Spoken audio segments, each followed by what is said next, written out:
C'est la deuxième partie de l'intervention dénommée La Tâche. On poursuit la première séance de Ineptie Hebdo. Avant la pause, on était en train de se dire que même moi j'aurais plus d'intégrité journalistique qu'André Pratt. Alors on enchaîne avec une ineptie. En quoi l'indépendance nous permettrait-elle de corriger les ratés du système de santé, un réseau où le moindre sparadrap est géré par le gouvernement provincial?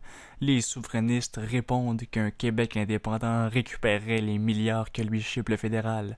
L'argument est d'autant moins crédible qu'Ottawa est en déficit de 56 milliards. Ce qui n'est pas crédible, c'est de défendre et de tenter de nous vendre la gestion d'un pays qui, en plus de crouler sous les dettes, est en déficit de 56 milliards. Récession ou pas, la gestion fédérale, c'est nul. Juste une idée comme ça, on coupe le financement à cette ridicule armée dont tout le monde rit, juste bonne à recevoir des œufs et faire entrer le colonel par la ruelle. On arrête d'investir dans les déserts de l'autre extrémité de la planète et on injecte ça dans le système de la santé. Question que les médecins dont on a payé les études à coût de larges subventions aux établissements d'enseignement sacent pas leur camp aux États dans les 5 ans suivant leur diplomation. Généralement, les médecins et infirmières du Québec sont d'un talent et professionnalisme à envier. Avec le niaisage qu'ils ont enduré ces dernières années, je connais pas personne qui est contre l'idée de leur donner un peu plus d'argent. D'autre part, la plupart des généraux l'affirment, la mission est un échec. Les forces afghanes ne pourront probablement pas combattre seules après le retrait de l'armée, et les talibans finiront au pouvoir d'une manière ou d'une autre. C'est bien plate pour ceux qui sont morts et pour les ressources qu'on a gaspillées, mais c'est comme ça.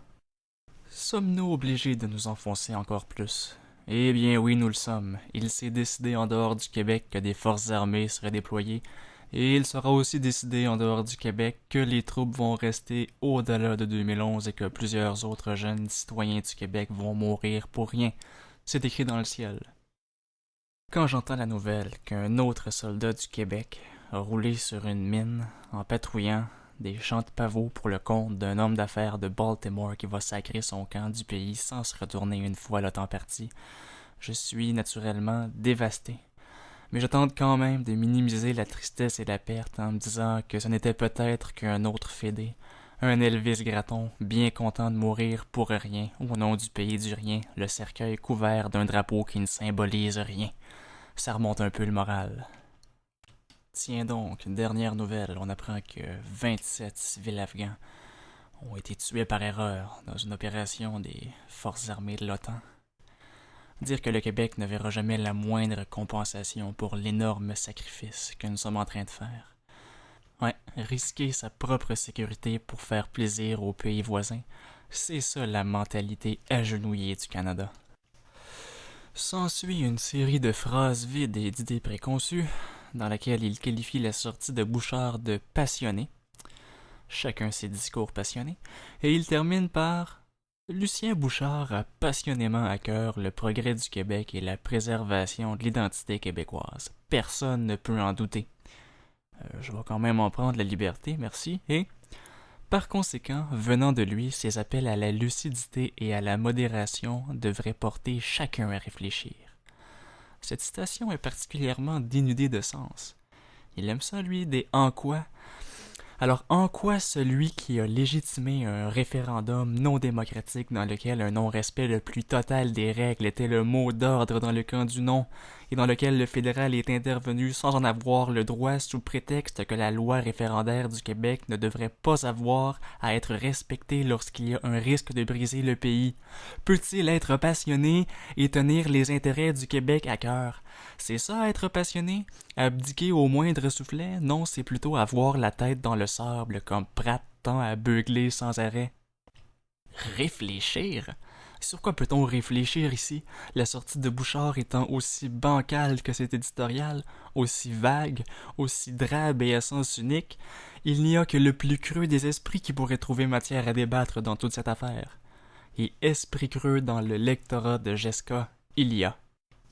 Donc, au moins l'éditorial de Pratt aurait eu l'utilité de confirmer la théorie voulant que Bouchard ait fait cette sortie dans le but de nuire au Québec et d'accélérer l'assimilation. Sinon, il aurait répondu à ceux qui utilisent ces dires en ce sens. La seule chose à laquelle il tient passionnément est son image médiatique, son cauchemar le plus terrible étant de sombrer dans la désuétude la plus totale, ce qui arrivera tôt ou tard, qu'il le veuille ou non, et cela ne saurait arriver assez vite.